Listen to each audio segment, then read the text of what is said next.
All right. Good morning, everyone. It is actually 11 o'clock and we have an appointment for 11 o'clock. Isn't that part of the script for getting listings when we go on listing appointments? So anyway, good morning. My name is Leslie Cato. I am the team leader at KW in Metuchen, New Jersey. And this morning we have the awesome pleasure and privilege to have John Natale, mega agent, to teach us and share with us how to become a listing machine. I love that. That's pretty powerful. Not only are you just going to get listings, you're just going to be getting listings and listings and listings because you're a listing machine. By the way, I didn't come up with that title. I think John helped me come up with that title. So we're really excited on everything that he's going to share with you. So John, please share about who you are, your team, and I want to tell you a little secret. When John first joined Keller Williams Realty, I am talking about a disruptor in the market, okay? We literally were getting calls from RE/MAX, from Century 21, from Caldwell Banker, from everybody saying, John Natale is with Keller Williams. Obviously, this is a while back. And we're like, yeah. So John is a disruptor, and that's exactly what you need in this market. So I hope you're going to take notes and learn everything that he has to share on how to become a listing machine. So John, please take over and share with us. Thank you very much. First of all, thank you everyone for attending. If anyone has heard me before, I can never say no to Leslie. So whenever Leslie calls, she has this very special place in my heart, and I always want to share. And this is what Keller Williams is all about, right? Right now, we are really blessed, okay, with what has been happening for the last 6 or 7 months. And it's important to, as Gary Keller always says, to shift our approach. And shift to what the market is doing. So I really appreciate the opportunity to share. And I know that sometimes we get a little bit bored, but I want to keep everything very, very succinct, right to the point, and so that you have a plan today. Now, listen, everyone wants listings, and everyone knows that if you have listings, you control the best buyers. And at the same time, now it's literally, pandemonium, with what's going on. However, this is going to shift again, and things are going to get a little more into balance. And then, it's not going to be as soon as you activate, you're going to get run over with offers and things like that. So first off is right now, where do we find our listings? Where do we find our listings? Because if you are subscribing to Land Voice or Vulcan or any of the thing, we open it up and it's just a waste of time right now. Okay, it's just literally just a waste of time because there are no expires. So that's one thing, John, right? And if we, excuse me? Do me a favor. Can you just introduce yourself? You forgot to. Oh, I apologize. Tell us about who you are, your team, your production, so we kind of get to know who you are. Okay, thank you. I forgot. I know most of them. I've been watching, see all the people that are on here, and I know most of them do know me. All right. Well, anyway, I am a rainmaker at the Keller Williams West Monmouth office, and I've been here for about 14 years, and I do remember the day that I met Leslie 14 years ago. I can almost say I almost had hair back then, but I know I was a lot heavier. But anyway. It took me a while to really learn or to execute the Millionaire Real Estate Agent book, because as many of us want to have successful business or a successful team, you have to meet the talent, and you have to meet, and then you have to learn, you learn by your mistakes and learn by your failures. I've been here for about 14 years, and it's really worked out really, really well for the last 5 or 6 years. Once I really learned how to leverage, and that means concentrating as a rainmaker to be always into production and then delegating all the things that I didn't want to do. I have been averaging, I think for the last 5 years personally, between 55 and 65 million. And now the team last year did about the same. So we did about 120 million last year in 2019. And I know we're going to exceed that this year. We still have 3 months left. Did I think that we were going to do that on March 15th when we got shut down? The answer was no. And I think I was on a previous call with Leslie a month or two ago on March 15th. I immediately, now I have not really built a lot of expenses into my business, but whatever I did have, I cut my expenses by 80%. Because I just wanted to survive and get there to July 1st. That was my goal, just to be standing and in business. Okay, even though I've been a top producer here at Keller Williams for 14 years in a row, you know, I was pretty worried, like almost everybody here. So with that being said, we all know April 3rd, someone hit a button in New York and said, get me the heck out of New York. And it's been 6 months plus of really quite unprecedented activity. So, you know, and then when the business came back, I didn't put any of the expenses back. So the thing of websites and stuff like that. Plus, again, if you are working at the greatest company, the real estate company that we could be possibly doing right now, right? And one of the things that is working, if you were attending Mega Camp, and I don't do them in a big way, but I know everyone on this call has 30 bucks. Okay, I know everyone on this call has 30 bucks. And if you are not taking advantage of Facebook buyer ads right now, okay, I understand we don't, this is a listing machine call, right? But we don't want buyers.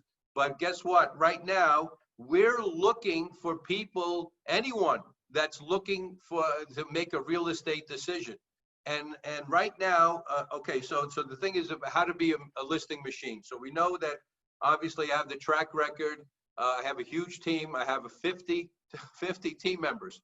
Okay, 15 of them are teachers, and 10 of those teachers are making 6 figures. So you know, there's a lot of talented people that I have on my team. A lot of millennials, a lot of young people. Not myself, but the thing about it is managing all of that is in this kind of pandemic of a market, or pandemonium, I think, of a market, is still, you know, quite of a challenge. All right, so let's get to the point.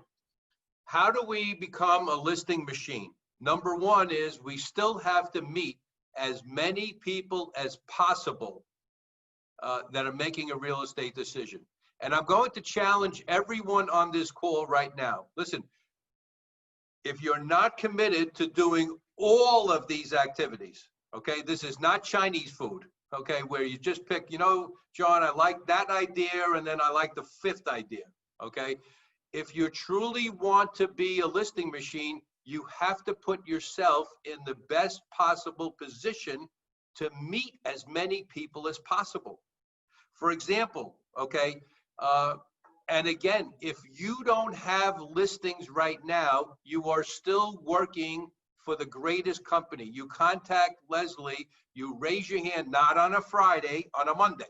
And you say, Leslie, I want to do an open house for anybody in the office. It doesn't matter if it's sitting, I can't believe anything's sitting on the market, but there's got to be listings in the market. You know, on my team right now, we probably have 12 listings left, but we have 12 open houses. We do an open house every single Sunday, you know, and on a weekend, on a new listings, we do them Saturday and Sundays, if they even last, right? So we just want to meet as many people as possible. So you have to be committed to doing open houses. It's old school. It's old school. But even if you don't have a listing, the office has listings, right? And you can go into an area, you know, you can go onto a block in Edison that the company has a listing, right? And door knock. Yes, be careful, you know, be safe with your mask. You know, get a Keller Williams mask. I have a Team Tally mask, right?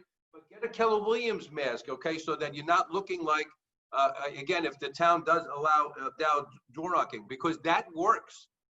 Circle prospecting, Okay, there are services where you can get cell phone numbers all the way around. And again, if you don't have a listing, that's okay. Call, you pull up in the MLS, some of the office listings. There's not an agent in the office. You're not taking from the agent, okay? Because if that agent is not doing circle prospecting on his or her listing, well, then shame on them. Because again, what are we looking for? There's so much competition right now, okay, that we're all looking for listings. Visiting for sale by owners, still, okay? Now, if you are really a student of the market, you're keeping track of the for sale by owners. And guess what? The ones that are on the market any more than 3 or 4 weeks, obviously they're having an issue and they need your help. Now, of course, they've been contacted by 80 other people.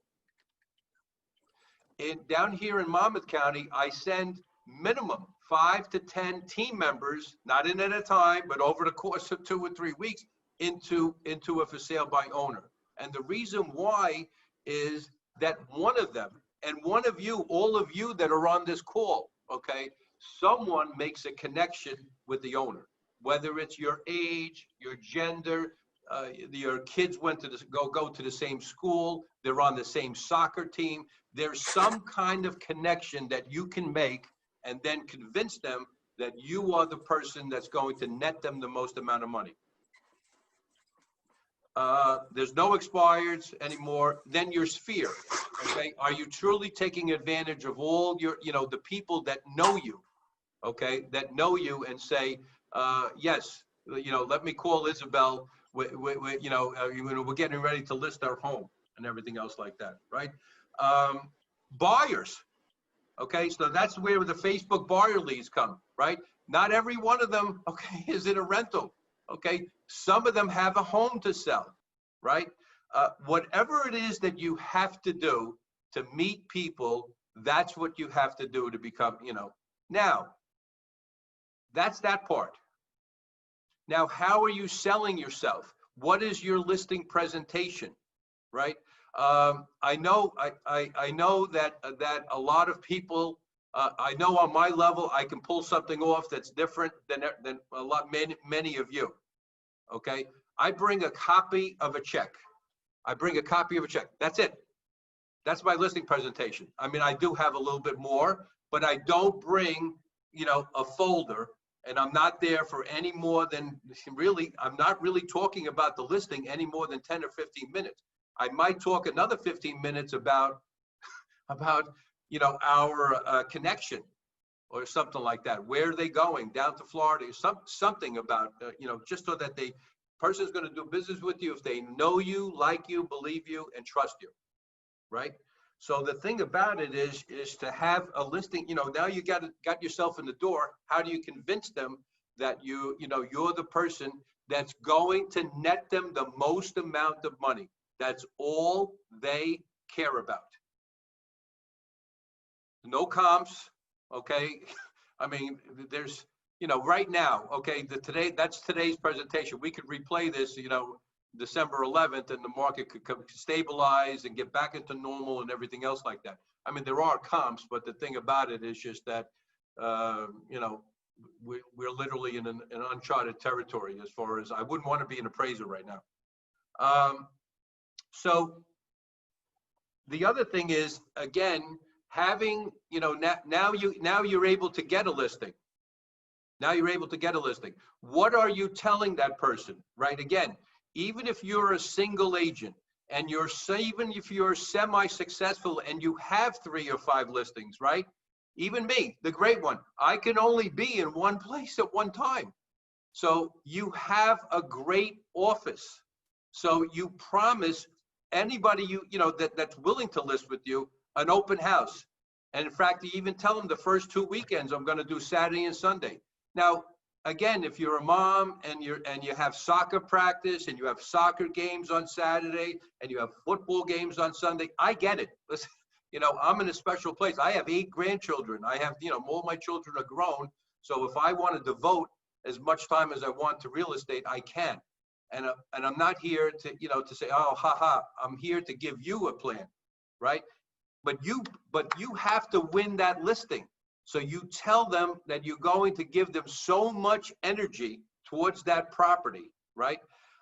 You do need to know about pricing because again, some people are getting crazy, right? I mean, if it was like 450, okay, now you probably could be 475 or 480, and you're getting some people go like, yeah, I want 575. Okay, all right, this is not a stock of Tesla. This is not 100 shares of Tesla now. Okay, let's not get crazy. It was 450. We might be able to get you 480. Maybe somebody will waive an appraisal at 490. But let's be realistic. That's the other thing too, is that if you've been listening to anything that I've been doing, I have been really devouring any. And it's almost finished right now. Anytime you ever get a chance to take language of sales class here at Keller Williams that they give on a national level, if you go to Mega Camp or you go to Family Reunion, please make sure you take that. Because now more than ever, your skills in talking to people is at a premium. And the reason why is okay, you got your listing. Okay, you sold it for $30,000 more than asking price. This is still going on. Okay, this is still going on. The owners now are getting 20, 30, 40,000 more than asking price, right?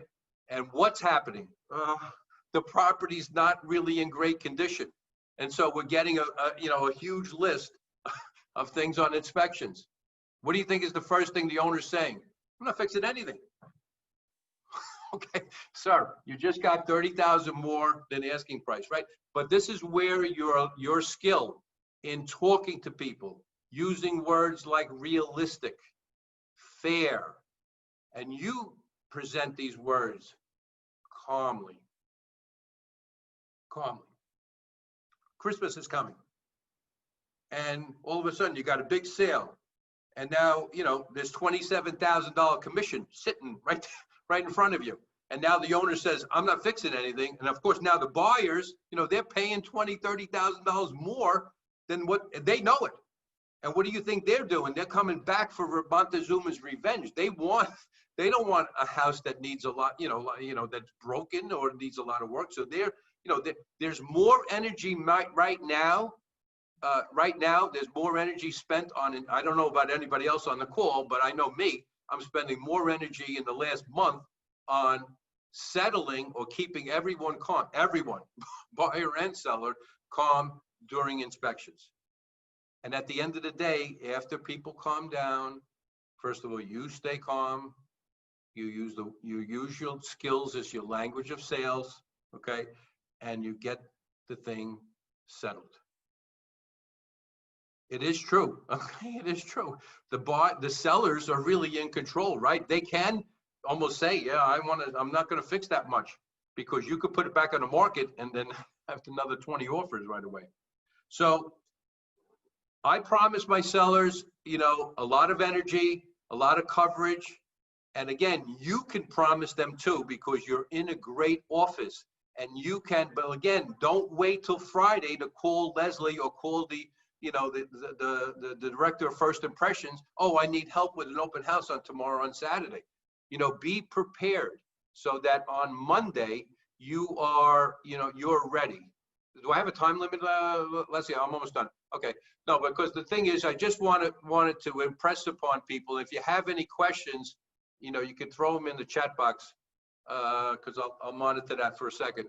But the thing about it is just that, to become a listing machine, obviously you have to be able to meet as many people as possible, make your presentation in an efficient way so that it's the same over and over again, right? And you gotta deliver. You gotta be able to deliver the selling price. Okay. Now, Leslie, let me just step for 1 second, because somebody just sent a thing about my listing presentation, which I just want to do it real quick, but I got to step out for 1 second to get my product.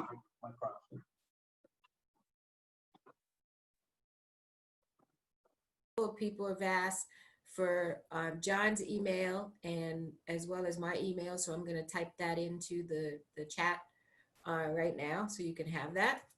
And also, don't forget, you can always go on my KW, the white pages, and get any contact information for any Keller Williams agent. Mine is lesliecato@kw.com. And John, what's your email?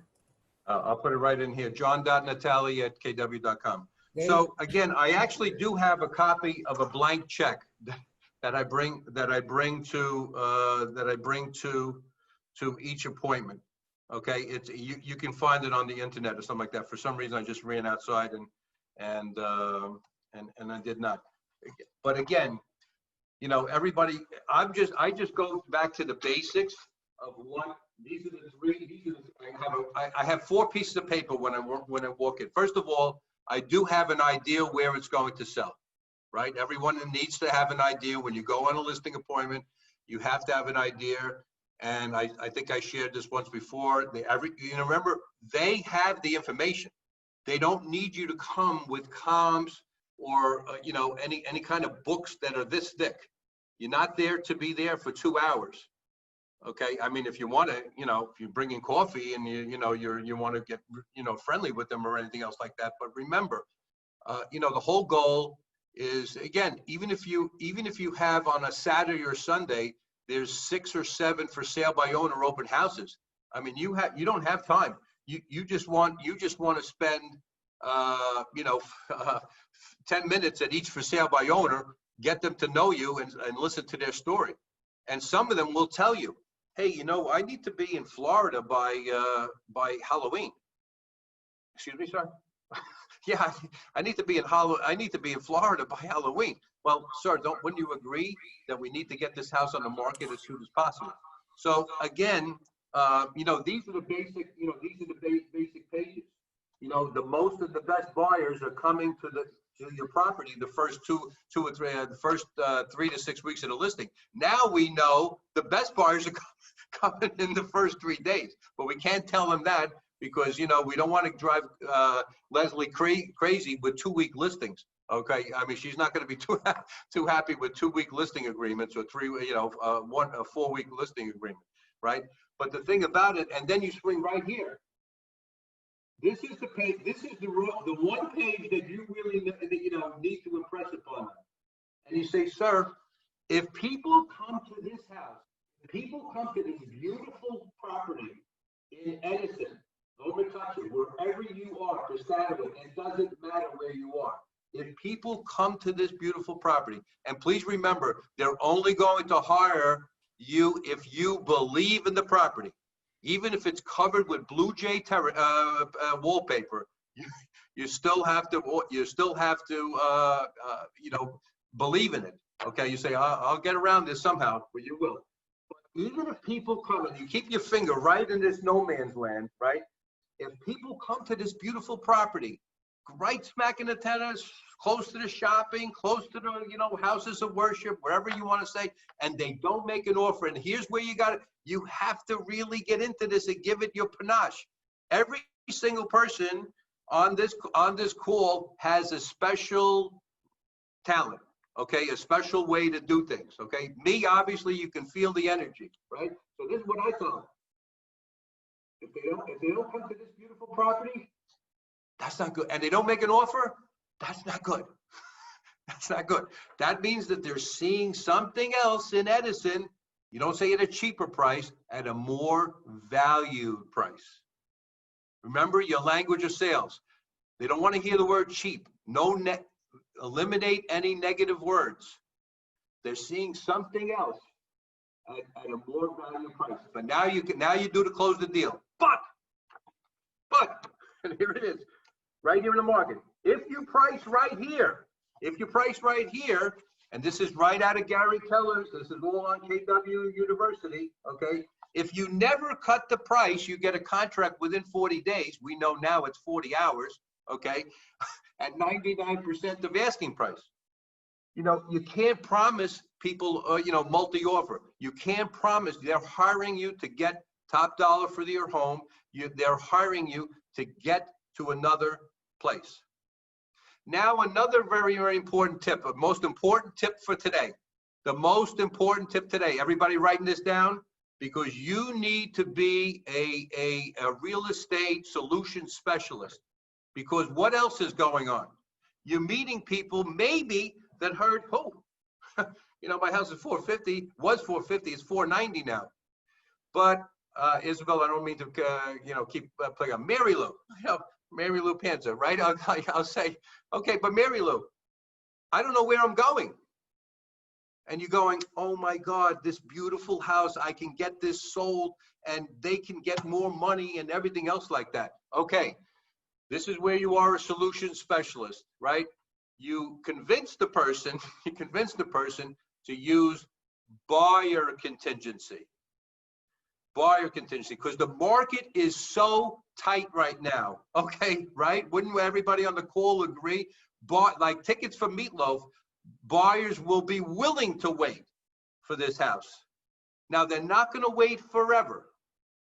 They're not going to wait forever, but this is the only time that, you know, I've been doing this for a long time, Leslie, probably even longer than me, that the seller truly is in the ultimate driver's seat.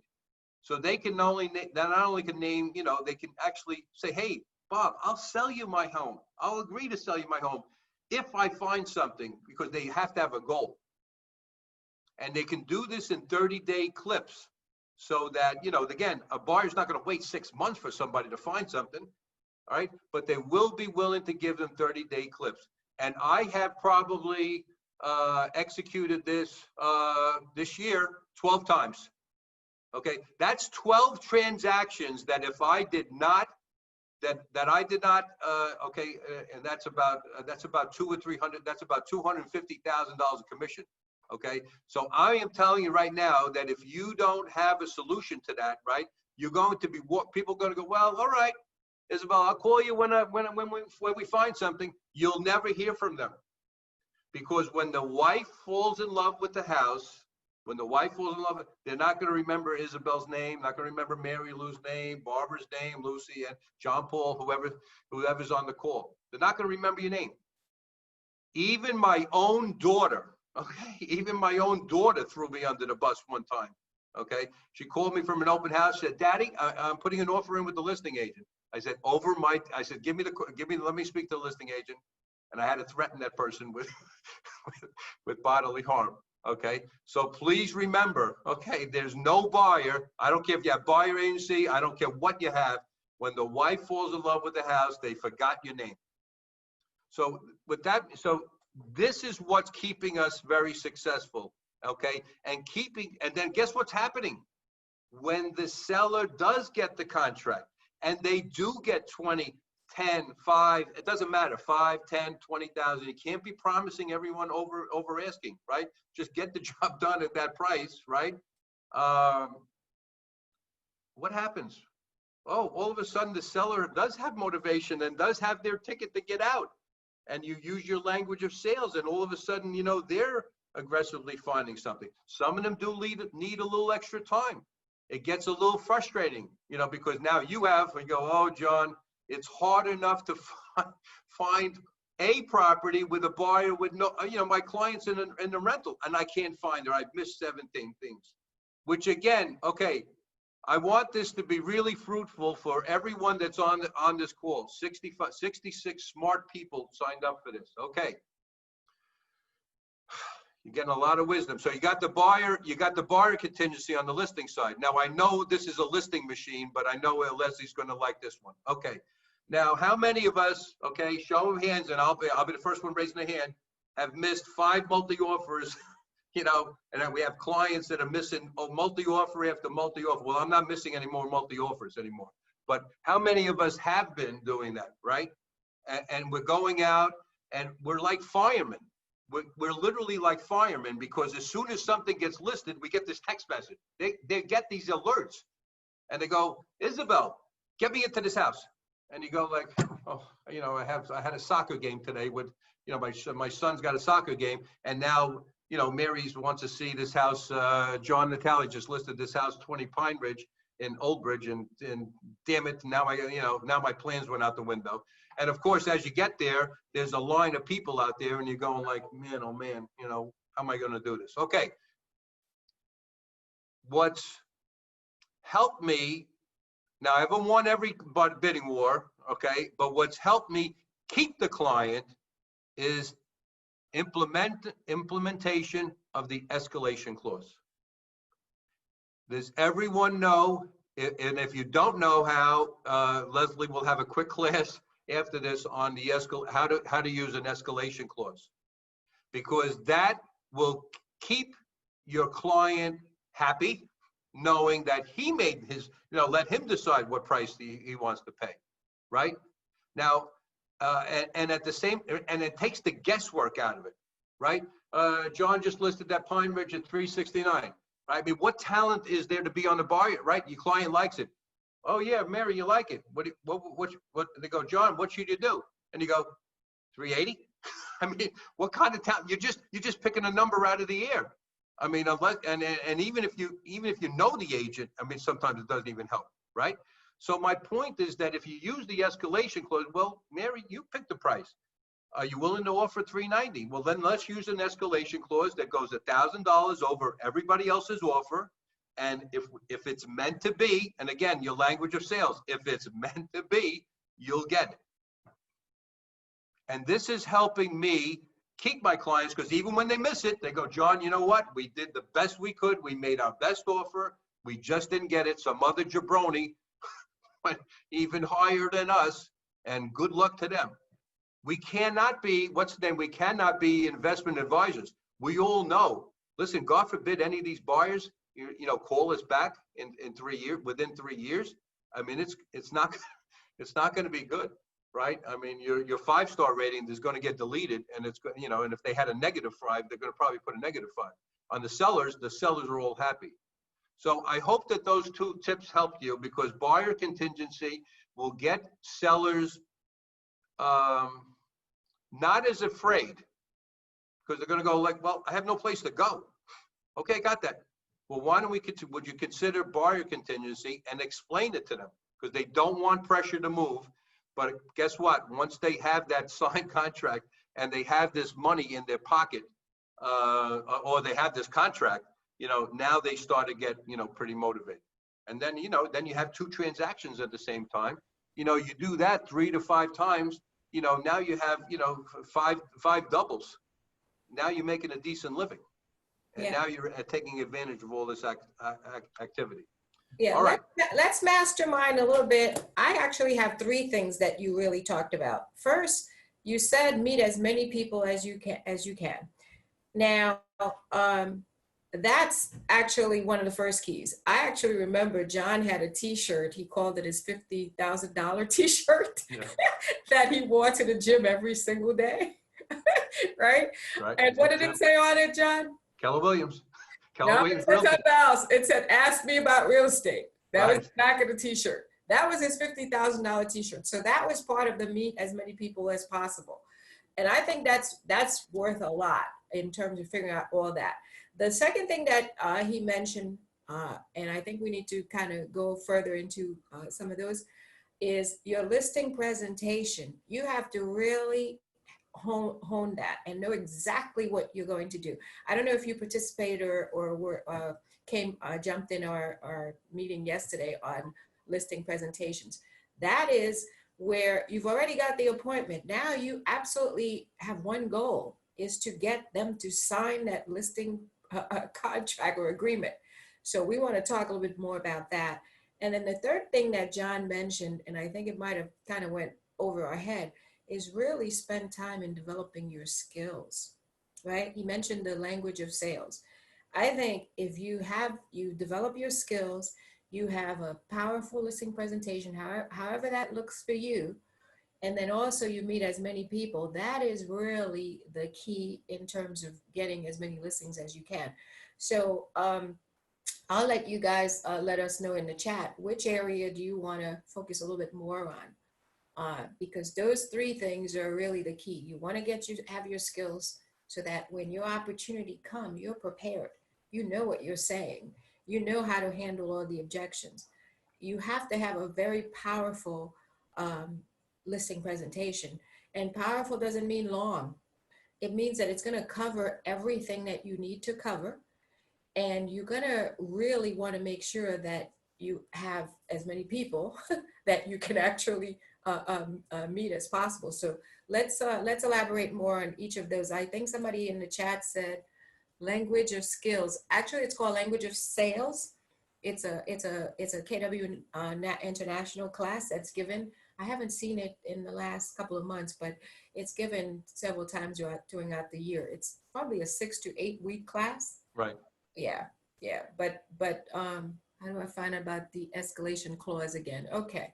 So John, you can start, we can address the questions that are in the chat, and then we really want to get as deep as we can in terms of those three things: listing presentation, your language of sales, and meeting as many people as you can. That, I mean, that's your lead generating prospecting time more than anything else. Go ahead, John. So your language of sales, again, if you're committed to it, I have many people on my team are just starting out in real estate. They're very, very talented, but they're just starting. And so the first thing that I try to encourage them, and it's not a waste of their time, and it's certainly not a waste of your time, go visit 3 to 5 for sale by owner open houses, either on a Saturday or a Sunday. If you have nothing to do, that's the first place you start. Why? Because again, you're going to be practicing your skills.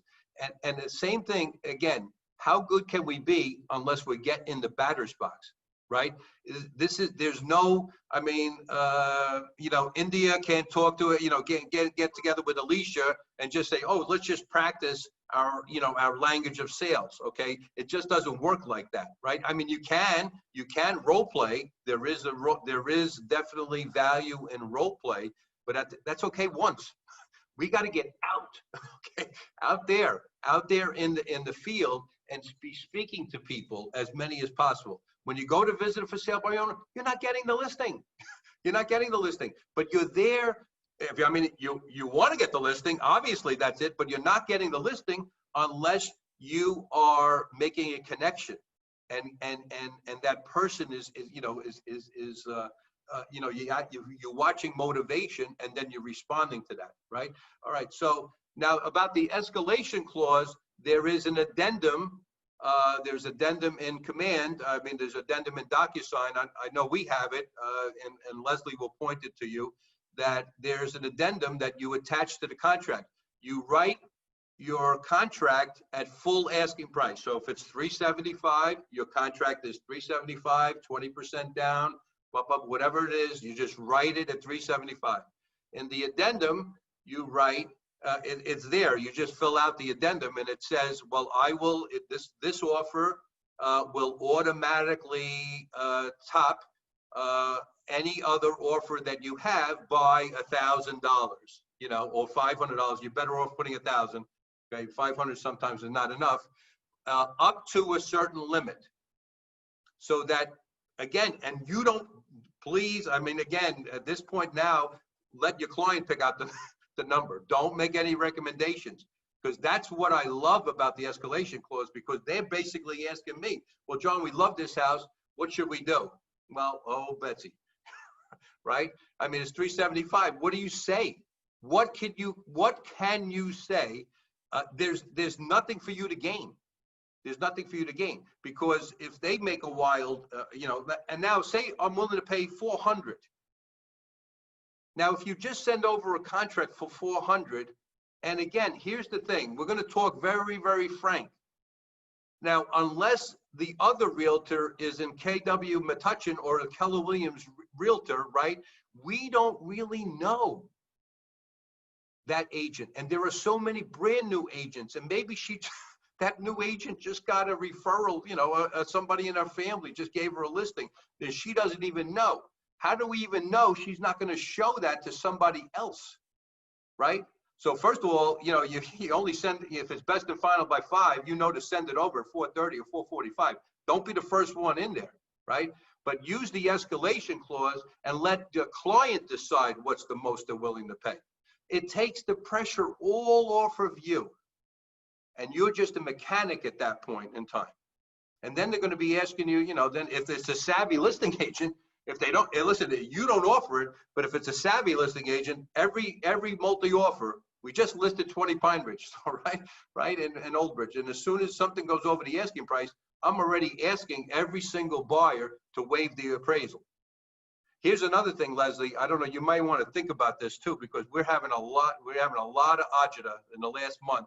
Obviously, we had a lot of people changing their minds, going like, you know, after 3 days, you pick somebody, and then, and then they change their minds, and then everybody runs around, you know, everybody else who was offering ran around, you know, runs away like cockroaches, right? So I'm almost, and I'm willing to bring the checks back and forth, but I'm almost requiring a $5,000 deposit, first deposit, made out to Keller Williams to come with the contract, because the thing is, we want commitment. If you want to get crazy and you want to make a wild offer, okay, then let's put your money where your mouth is. And that, you know, it's not that we're trying to deter people. We just want to sift through the people, because I think this also is happening with a lot of other new agents. It's like there are agents, not hopefully not at our agency, that are putting in 5 contracts in at the same time.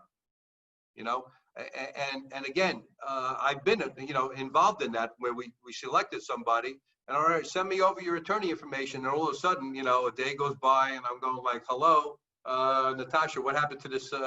Where's your attorney? Oh, forgot to tell you, my client changed their mind. No, I know what happened. They got hit on something else that they loved, you know, even more. And the other thing going on, the reason why you want a deposit, again, is because you want a commitment.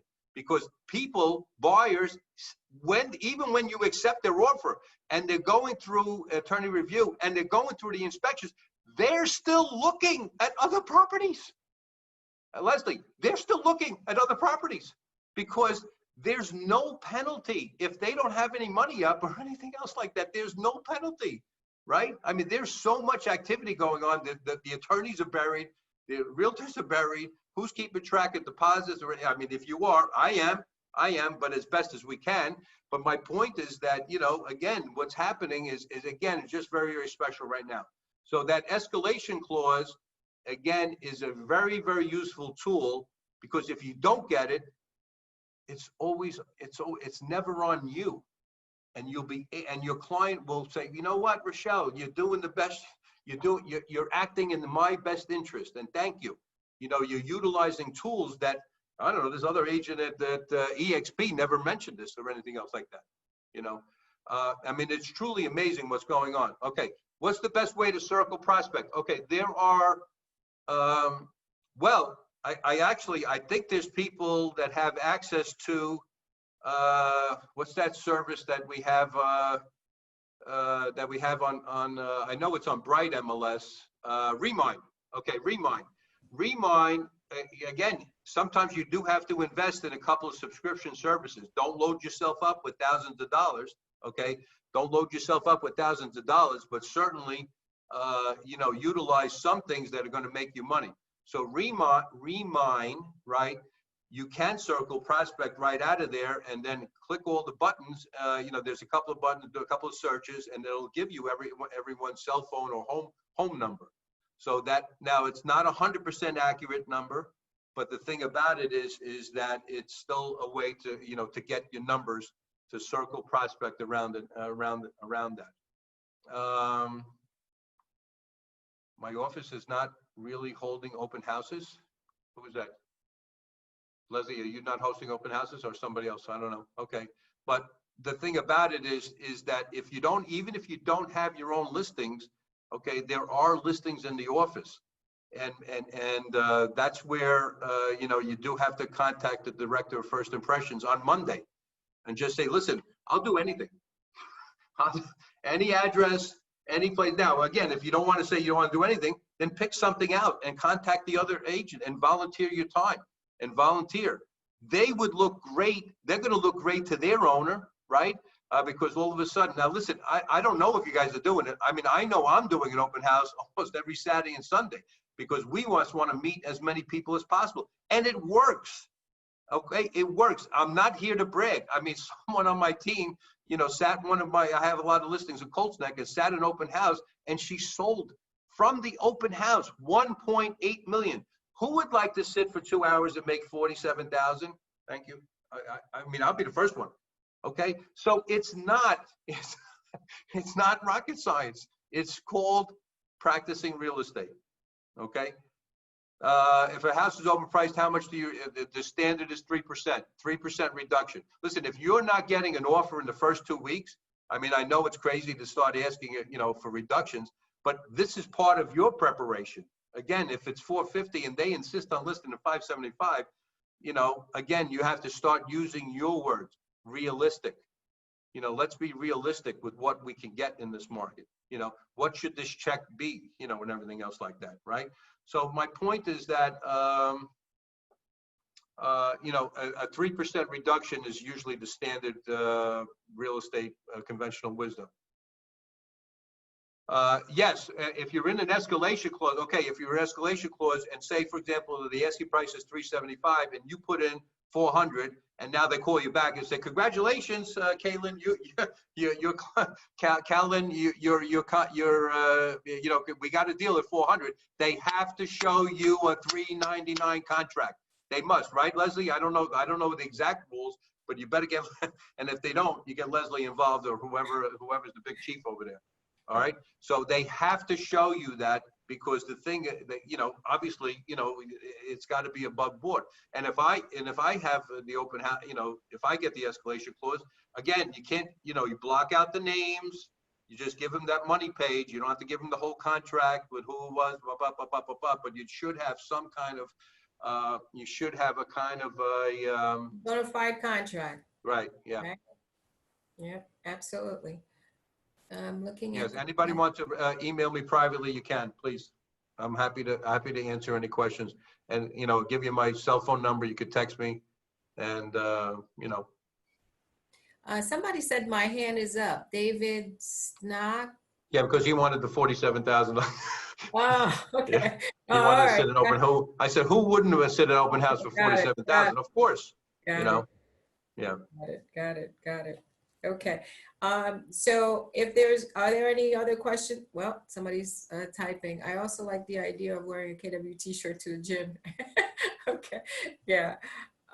Actually, John had that t-shirt for a while. Yeah. Well, again, KW Red Store and KW Gear, something like that. Again, just Google, Keller Williams t-shirts. I mean, I think there's two. Yeah, My Red Store, right? Thank you, Lucy. Yeah, but there's a couple of them that feature that stuff, and I just think it's important. None of us back in the gym anymore, right? Or if you are in the gym, there's nobody in the gym, so that's not a place. I guess everybody's at Wegmans or Whole Foods, so that's certainly where it is. But listen, obviously everyone knows about real estate, right? Everybody knows real estate is red hot, so you just have to be there talking about it and everything else like that. So this is why we're here. This is why we're here. None of us know the future, right? None of us know the future, but I will tell you this. I don't care if the market gets really, really bad in 2021. It doesn't matter. If you are practicing real estate, you're going to be very, very successful. That's all I just say. And that's why, listen, I mean, I personally prove it, but I'm at the point in my career. Yes, I'll be honest with you, I just pick up the phone now and, I'm on the referral part, right? I've helped so many people, have done so many sales that people are literally calling me, hey, you helped my sister and, we'd love to list our house now and take advantage of this market. But at the same time, what my team executes and what I encourage them all the time is to just practice real estate. Do all the things that we just said. Open houses, if you can, door knock, circle prospect, visit for sale by owners. There are on the list. It says call expires, but right now there aren't any. And even get Abdel, just email me privately, and then I'll talk to you about that. Even if there are no expires, here's something even scarier. I have really very loyal clients, and so someone who rented a property, we actually had it for sale 3 years ago, and he's rented it now for 3 years in a row. He actually called me. He says, John, you're not even going to believe this. I've gotten 5 phone calls about listing my home. And I go like, my God, that data is like 3 years old. So there are realtors, you know, and my hat's for them. You know, my hat's for them. And the thing about it is, my hat is off to them because they're really practicing real estate. Because if you go into Land Voice and you're going back 3 years at a time into Edison or something like that, yeah, you might find somebody who's I guess in hibernation and doesn't know, you know, was trying to sell their house. Remember, even if somebody was trying to sell their house, doesn't mean because they were expired, it might not have been the right time. Somebody might have gotten sick. Somebody might have been ill. It was, you know, they had a job transfer that didn't come through. And now late, you know, 6 months later, you know, so the one thing you can never do, even if you're going to visit a for sale by owner, you cannot walk in with a negative attitude, going like, wow, this is a waste of time. John and Leslie sent me into this wild goose chase for the month of October and to go visit 3 to 5 for sale by owner open houses. No, you're there to talk real estate. And all of a sudden, you know, they're going to say, wow, Alicia Lang, you know, she's got a real nice smile. She's dressed really, really nice. And you know what? And she goes to, you know, again, Alicia, I don't know you at all, but I'm just saying there's some connection I made. India Webster, I mean, you know, I love those glasses or something like that, right? Every single person on this call is special. And you have a special talent and right, you have a special talent and gift. You just need to get in the batter's box and make and meet those people. And don't be afraid. And what I mean by don't be afraid, it's not like that Trump don't be afraid. I mean, it's like you have to have the confidence in yourself and you know the game plan. And you go, listen, even if you at 12 o'clock on a Sunday, you went to go visit 5 for sale by owners, I am guaranteeing you by 3 o'clock, you will have been better off for talking real estate for 3 hours to people. Okay? All right. Didn't make any extra money, but maybe you did make a connection. And here's the thing. Now you met 5 owners. And now if you did it the next weekend, now you met 10. Because listen, there's plenty of for sale by owners now. Listen, they're not stupid. Okay, and we all know as insiders they can sell without us. But we're still looking. You know, again, not everybody's selling, but you know, not everybody's doing it. But we still go to visit. So now at the end of week 2, you met 10. At the end of week 3, at the end of the month, you met 20 owners. Now I can guarantee you, out of those 20, some of them will sell, but at least 1 or 2 of them you made a connection. And then if you practice, you know, the real estate, right in the middle is follow-up. Because as much as, you know, I may have loved India's glasses, as soon as she left, I forgot about them. Because even when the great one leaves an appointment, you know, I know the people forgot about me because somebody else just walked in or anything else like that. So here's a good question. Can the escalation clause be used during attorney review? I guess the answer is yes. I just got a call from an attorney, so we were involved in something like that. So the thing is, I guess it can still be, you can use that. You know, I guess you have just a one shot. How long should you wait to follow up? Well, if you met them on a Sunday, I think Wednesday.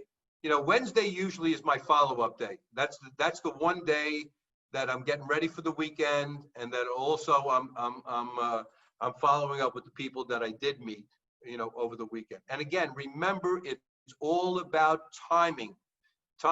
Even if they sold, even if they got a contract, keep them on your list for 2 weeks later, because you know your role, right? You know your value. Your value is to keep deals together. Do you think a for sale by owner knows how to keep a deal together? They probably haven't even done the seller's disclosure. They just know Anthony from Staten Island just offered them $675, and they have no idea if the guy's got a home sale contingency. They think he's qualified or whatever the heck he's doing, right? And again, you're not getting paid. You got to help, but it's okay to circle back and just, it's a simple email or a text, right? So on Wednesdays, you spend an hour, you block out 30 minutes to text all the people, hey, Miriam, I met you at the, 2 weeks ago at your FISBO open, are you still in contract? Is it still for sale? And all of a sudden you're not, oh, Alicia, you're not going to believe this. The deal busted. Oh, yeah. All right. We know that. But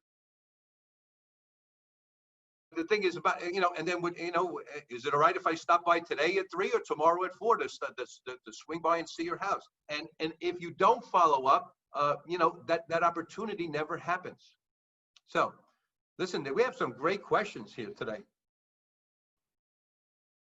And that's, well, some people that say, I love your energy. Well, that's what I promised the owners. And I that's, that's kind of how I get past, that's how I get past some of my expertise. I kind of know my stuff now, but, even years ago, Leslie, you would say that almost the first day I walked into, Keller Williams, that I was so happy that Adele DeMoro gave me a chance. And I don't think I've stopped for 14 years, Yeah.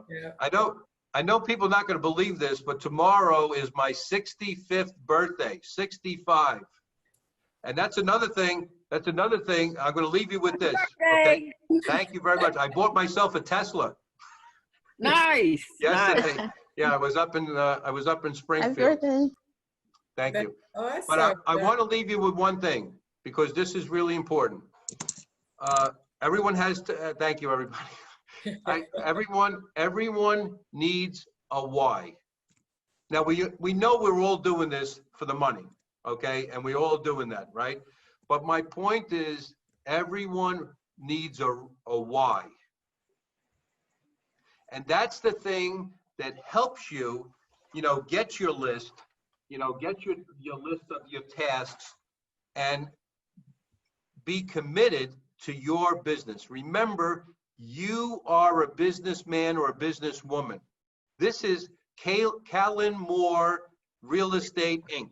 This is India Webster Real Estate Inc. You have your future right in your hands. What else? There's no blame in Leslie. Leslie, you didn't give me any leads. Leslie, you didn't do this. Leslie, you didn't do that. No, it's on you. It's on you, right? But everyone needs a why. And I'm not a big shot. I've been a top producer for 14 years. Yes, okay. I literally probably could retire right now. I could retire right now, right? But God blessed me with a lot of great health. And my mom and dad, may they rest in peace, when they were alive, they bought a house in Brooklyn at $38,000 on the water in Mill Basin. And they sold it at $1.2 million, back in 2005. And they took all that money that they made and they paid for all of my children's college education and my sister's children's college education. And my nephew became a doctor. And now God has blessed me. I know this is crazy. 8 grandchildren. Okay. My kids went crazy. Okay. 8 grandchildren. So my why for 10 years, for the next 10 years, as God is, as God gives me, right, is to pay for their college education. So that's a lot of money. Okay. So the thing is, that's my why. And that's why I get up at 4:30 in the morning. I'm on my Peloton every day for an hour. Okay. I am an advertisement for Peloton because that's what keeps me going. And I really thank you so much, everybody on the call, for letting me share. Thank you, John. Thank you so much for coming. And I have to say, I do appreciate anytime we call John. He was actually crying, guys, when he was talking about his parents. But I really, really appreciate you always willing and to share and to pour into our agents. I really, really appreciate that. And I think everyone that's on the call have a couple of things to really think about. Is one, really focus on who you're meeting. How can you meet as many people as possible? What does your listing presentation look like? You don't want to try to figure that out the day you're going on the listing.